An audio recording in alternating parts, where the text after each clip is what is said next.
तो देखिए board exam में कभी हमारे पास इस टाइप का क्वेश्चन पूछा जाए जिसमें हमें क्या है, अल्फा और बीटा दो जीरोस दिए हैं, ठीक है, और उन पर बेस एक पॉलिनोमियल हमारी ये रहने वाली, यानी कि जो हमारे पास ये पॉलिनोमियल दी है 6x² - 5x + 1, इसके दो जीरो हमको दिए हैं अल्फा और बीटा। और उसके बाद हमको बोलता है हमको क्या बनानी है, एक क्वाड्रेटिक पॉलिनोमियल बनानी है जिसमें हमारे पास क्या है, दो जीरोस है, अल्फा स्क्वायर और बीटा स्क्वायर हमको ये दिया है, ठीक है।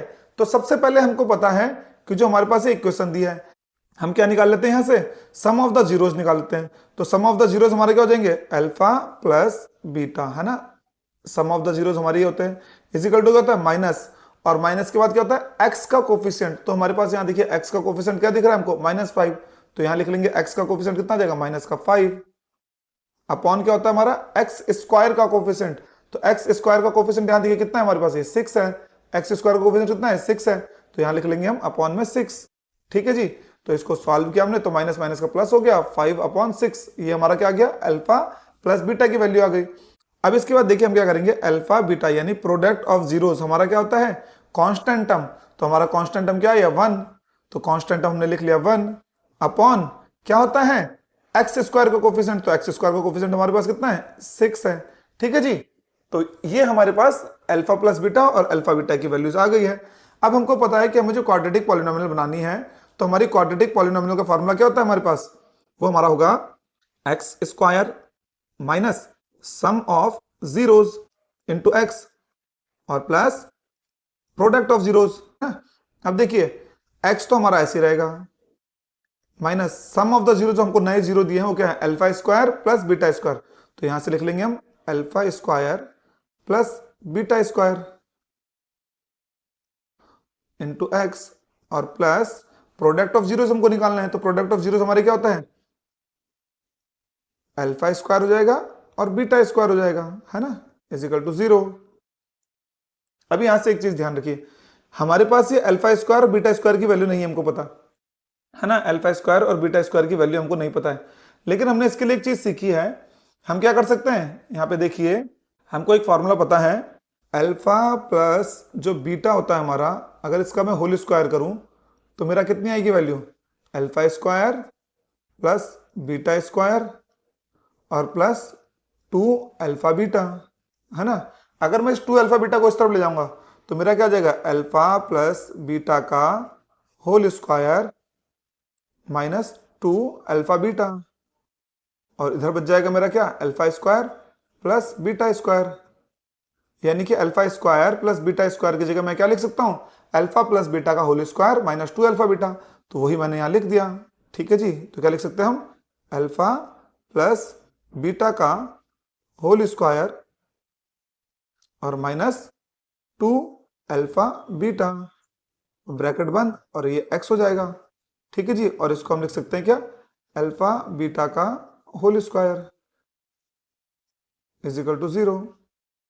अच्छा अब एक चीज यहां ध्यान रखें, एक्स स्क्वायर हमारा ऐसे ही रहेगा माइनस अल्फा प्लस बीटा की वैल्यू हमने निकाली थी कितनी, 5/6। तो यहां लिख देंगे 5/6 का whole square minus alpha beta की वैल्यू कितनी आई थी, ये 2 तो रहेगा, अल्फा बीटा की वैल्यू कितनी थी, 1/6, 1/6 लिख दिया हमने, ठीक है जी, इंटू एक्स हो गया। और यहां से आएगा प्लस अल्फा बीटा की वैल्यू 1/6 और इसका भी स्क्वायर, ठीक है जी। अब यहां से देखिए हम क्या करेंगे, एक्स स्क्वायर तो हमारा ऐसे रहने वाला है माइनस ये 5 का स्क्वायर 25 अपॉन 6 का स्क्वायर 36, और इसको हम ऐसे लिखते हैं -2/6 इंटू एक्स और प्लस ये हो जाएगा हमारा 1/36, ठीक है जी।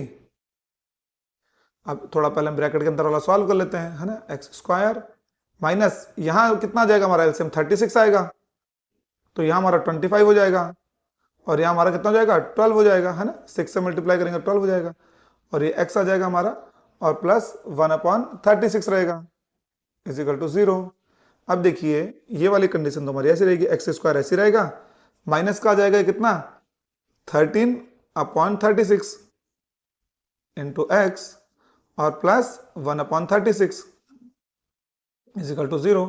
अब यहां से हम क्या करेंगे, एक्स स्क्वायर इसकी एलसीएम अगर पूरी ले ले हम तो यहाँ 36 आ जाएगा हमारा, और यहाँ कितना आएगा हमारा एक्स स्क्वायर यानी कि 36x² आएगा ना, ये 36x² माइनस का 13x और प्लस का 1 इज इक्वल टू 0। तो यानी कि जो हमारी फाइनल इक्वेशन बनेगी वो क्या बन जाएगी? हमारी फाइनल इक्वेशन जो हमारी फाइनल इक्वेशन बनेगी वो क्या बनेगी?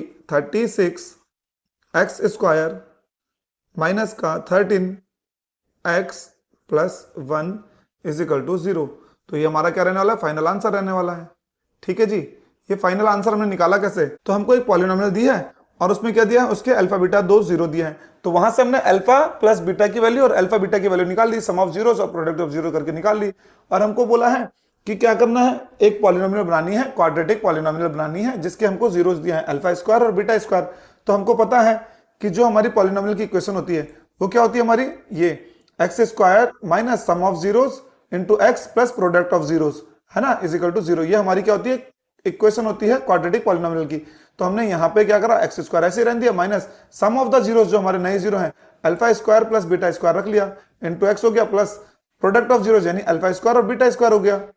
अब हमको alpha square plus beta square की वैल्यू नहीं मालूम है, लेकिन हमने पिछली क्लास में 9th क्लास में फॉर्मूला देखे हैं, है ना। तो क्या होता है हमारा? अगर हम ऐसे लिख लें alpha square plus beta square की जगह अल्फा प्लस बीटा का whole square minus 2 alpha beta, वो हमने यहां रख लिया, है ना, क्योंकि हमको अल्फा प्लस बीटा की वैल्यू पता है, अल्फा बीटा की वैल्यू पता है, तो हमने इस फॉर्म में निकाल लिया इसको और यहां से अल्फा प्लस बीटा का होल स्क्वायर कर दिया। ठीक है जी, और यहां से अल्फा बीटा का होल स्क्वायर कर लिया। तो यहां से हमने क्या किया? देखिए अगली लाइन पे फिर हमने क्या करा? अल्फा प्लस बीटा की वैल्यू रख ली और अल्फा बीटा की वैल्यू रख ली। तो इस इक्वेशन को सॉल्व किया हमने, तो हमारे पास कुछ इस टाइप का बन गया। फिर हमने एलसीएम ले लिया 36, फिर यहां से हमारा आएगा 36x² minus 13x plus 1 is equal to 0। तो हम इस 36 को इस तरफ ले गए, है ना, तो 0 हो जाएगा। तो हमारी इक्वेशन फाइनली क्या बन गई? 36x² माइनस का 13x plus 1 is equal to 0। ठीक है जी, तो उम्मीद है आपको ये क्वेश्चन समझ में आया होगा और इसके पीछे का कॉन्सेप्ट भी आपको समझ में आया होगा। अगर आपको ये वीडियो समझ में आया तो प्लीज इस वीडियो को लाइक करें, हमारे चैनल को सब्सक्राइब करें और हाँ, इस वीडियो को अपने दोस्तों के साथ शेयर करना ना भूलिए। तो चलिए मिलते हैं अगली वीडियो में, तब तक के लिए हैप्पी लर्निंग।